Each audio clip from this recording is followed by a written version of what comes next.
తెలియజేస్తా ఉన్నాం. అలాగే ముందుగా ఈ చైర్మన్గా ప్రమాణ స్వీకారం చేసిన ఈ బాడీకి కూడా శుభాకాంక్షలు తెలియజేస్తూ, వారు పరపతి సంఘం అంటే అంతా రైతులతో మిళితమై ఉంటుంది. ప్రతి రైతు అవసరాలకు వస్తారు, వారి అవసరాలు తీర్చవలసిన బాధ్యత కూడా మీ కమిటీ మీద ఉంటుంది. మీ రైతుల్ని గౌరవంగా వారిని రిసీవ్ చేసుకొని వారికి కావాల్సిన అవసరాలు తీరుస్తారని చెప్పేసి మిమ్మల్ని అందరినీ మరొకసారి కోరుతూ, ఎందుకంటే కూటమి గవర్నమెంట్లో రైతులకి చంద్రబాబు గారు అధిక ప్రాధాన్యత ఇస్తూ ఉన్నారు. రాష్ట్రం ఎంతో అభివృద్ధి బాటలో నడిపించాలి.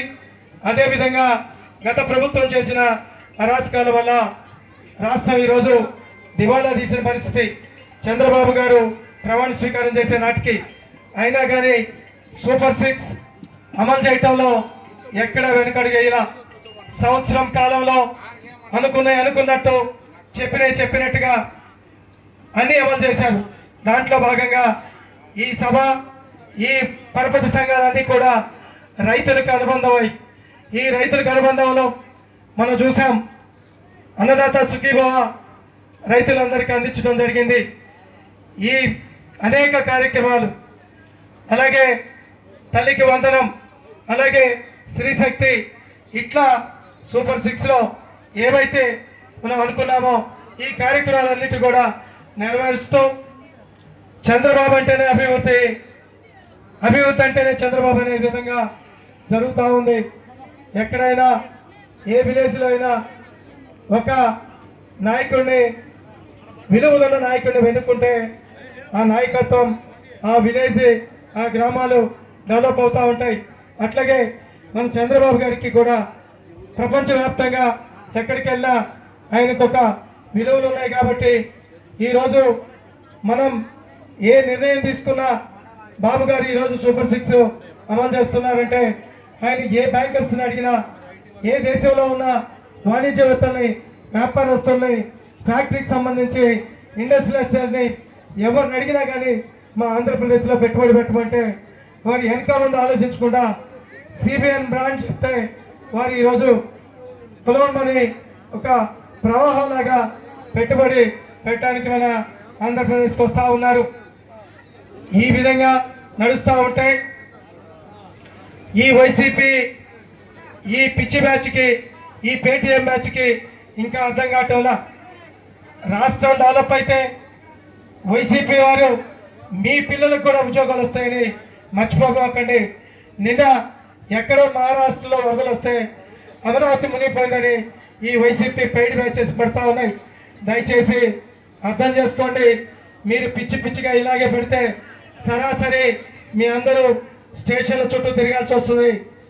మీకు పద్ధతి మార్చుకోండి. పద్ధతి మార్చుకోకపోతే మీ గుణపాఠం తప్పదని చెప్పి హెచ్చరిస్తా ఉన్నాం.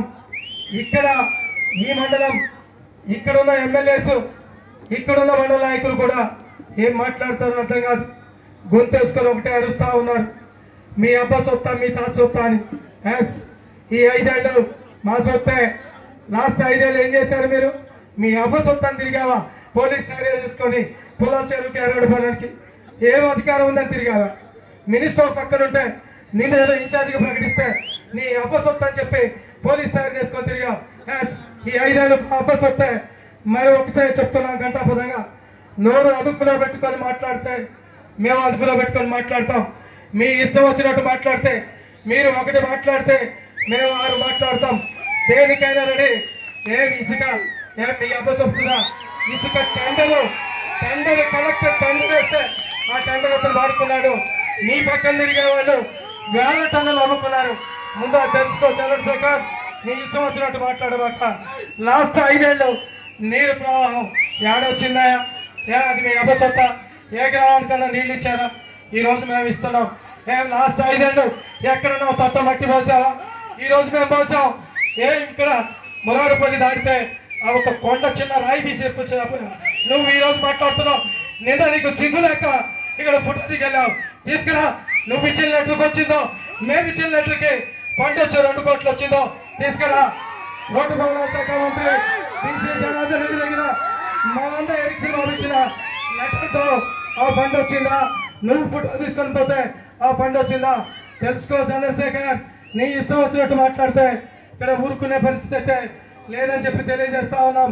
చేతనైతే మాతో సహకరించు, అభివృద్ధికి సహకరించు, అంతేగాని నీ ఇష్టం వచ్చినట్టు మాట్లాడితే ఊరుకునేదని తెలియజేస్తూ ఇప్పుడు ఈ సభా కార్యక్రమాన్ని అన్నాటి గారిని కూడా 2 నిమిషాలు నక్క ఏగిరాములు సమయభావం చూసుకొని 2 నిమిషాలు మాట్లాడవలసిందిగా కోరుతున్నాం. ఈనాటి చైర్మన్ రామిరెడ్డి గారికి, అలాగే సభ్యులు వెంకటరామిరెడ్డి గారికి